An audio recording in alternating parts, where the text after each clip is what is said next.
Hey there, I'm Mark from Spectrum Pulse, and today we're finally going to be talking about the final album from Ka, The Thief Next to Jesus. This review is later than it should be, and it's one that I feel awful that I didn't get to it sooner. Ka passing at the age of 52 is nothing short of heartbreaking. As a rapper, he always sounded grizzled and grounded, but look, that's way too goddamn young for anyone. And while I would normally put aside posthumous projects, the truth is, it's not posthumous. It came out in August. I should have covered it months ago, especially given that Ka's ambition this time around was taking his normal, plain-spoken but hard-bitten bars and exploring religion, specifically Christianity in the context of the black community in the United States. Not the first time Ka's been more ambitious with themes. The excellent Honor Killed the Samurai from 2016 springs to mind, but in comparison with some of the broader historical allusions, this felt a bit more daring, more systemic in his critique, specifically juxtaposing weathered gospel samples with a series of samples of documentaries, notably Black Is, Black Ain't from 1995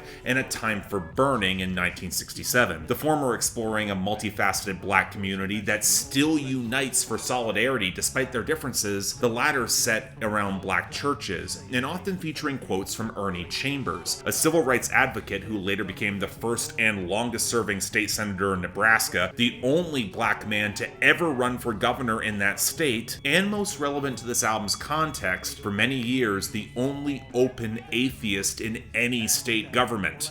And coming from civil rights era, that matters. Now you might think you know where this might be going. It's not like modern evangelical Christianity doesn't have its fair share of easy targets, from the prosperity gospel to the embrace of fundamentalism, to the nascent white authoritarian streak, to their terrifying belief in the upcoming apocalypse, and it often galvanizes their modern support of Israel's far-right government. But Ka is targeting something deeper. He saw the value in religion and faith, especially during hard times, but for as devout as black Christians are, how has that served them as a community, especially alongside of white Christians who claim to have the same set of values and worshiping the same God? You think something might have changed. He highlights how that faith and a push towards humility can then be equivocated with submission under malevolent power structures, how the institutions of slavery and segregation were condoned by the church on songs like Cross You Bear, or how poverty can run ragged under the church's eye to this day on the heartbreaking collection plate, where the Beatitudes start feeling hollow when you've got an empty stomach and your faith is fragile in the face of human nature and cruelty. And there's a bitter sarcasm that underpins songs like God Undefeated because, well, Ka was aware that the winners often claim divine favor because they won. That's a cruel contradiction compared to a lot of the text of Christianity,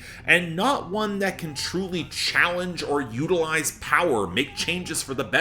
It's telling that the album's title is The Thief Next to Jesus, implying one of the two on the cross is next to him, but does not differentiate for the one who is mocking for Jesus to use his power and save him, or the one who submits hoping for paradise. And with Ka's more holistic view of history, he's trying to consider the real implications of submission under faith. I mean, it's not like the values taught are bad, or that the stoic, hardworking peace that Ka's ascribed to wasn't for good purpose, but you gotta be real about those who co-opt faith to reinforce systemic oppression. And if this modern Christianity needs to be set aside for something that can drive change to fit those ideals, especially after hundreds of years of not fulfilling them, so be it. And yet the way Ka frames this revolutionary mindset is weary, almost inevitable. Carefully interlaced bars where the layered punchlines nearly always catch you off guard for their quiet cleverness, coaxed through the personal stories of poverty in Brooklyn growing up, and the stark parallels he sees in mainstream rap, which have created these same self-destructive hierarchies just glorifying vice. A song like the opener Bread, Wine, Body, Blood could easily come across as your stock critique of mainstream rap cliches, but Ka got at the underlying self-serving emptiness and how such stories become stock and regurgitated by the industry, which how faith that doesn't align with action or is preached disingenuously feels the exact same way. And while you could argue that a lot of what Ka said is not far removed from left-leaning systemic analysis, he's not sacrificing his populism by running it through academic language. This is a low-key listen overall, but the ideas are very accessible, albeit certainly challenging. The black church was and still is a source of organizing power in favor of civil rights, even for left-leaning causes in some places. Although Ka's question was how effective it really was as an enabler of unjust hierarchies. To quote the hook of Him and I, many disciples beating the Bibles, Jesus we need leaders with rifles, many followers loving the Psalms, got us powerless, need some good brothers that's armed.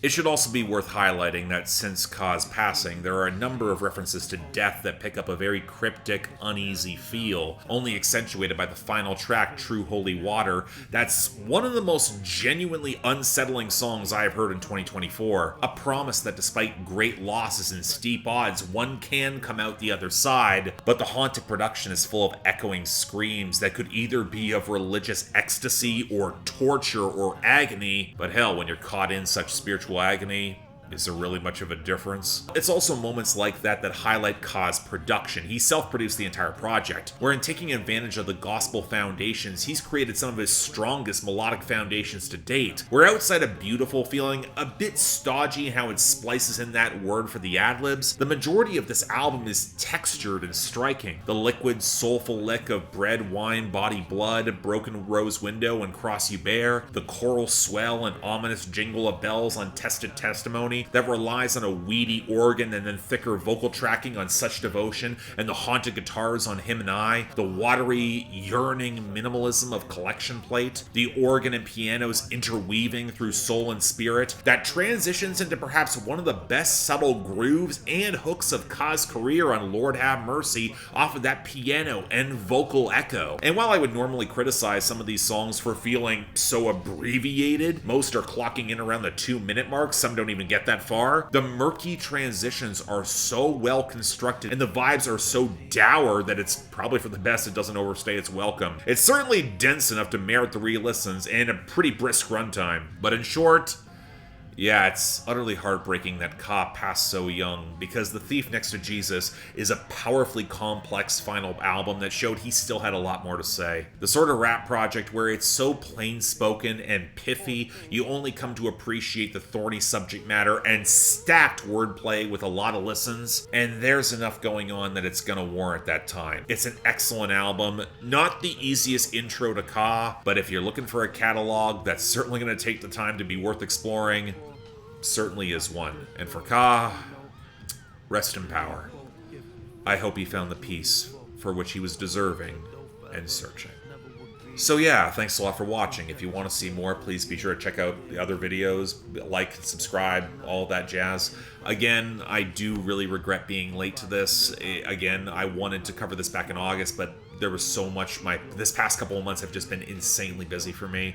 I did want to get around to it before the end of the year. It is absolutely worth talking about. And again, rest in power. I wish the best to all of his family. And I wish the worst to all the scalpers and the people who are trying to run up the whatever's left of his records that they're currently selling for exorbitant prices on Discogs. I hope all the records break and they burn in hell where they belong. Beyond that, though, anything else I might be able to do to improve my presentation, I'm all ears. And if y'all want to get involved in getting projects like this on my schedule so I can cover them much earlier, link to my Patreon is over there, as well as YouTube memberships. Again, please don't feel obligated. Tough times, I understand. The option's available. Till then, I'm Mark, you're watching Spectrum Pulse, and I'll see you next time.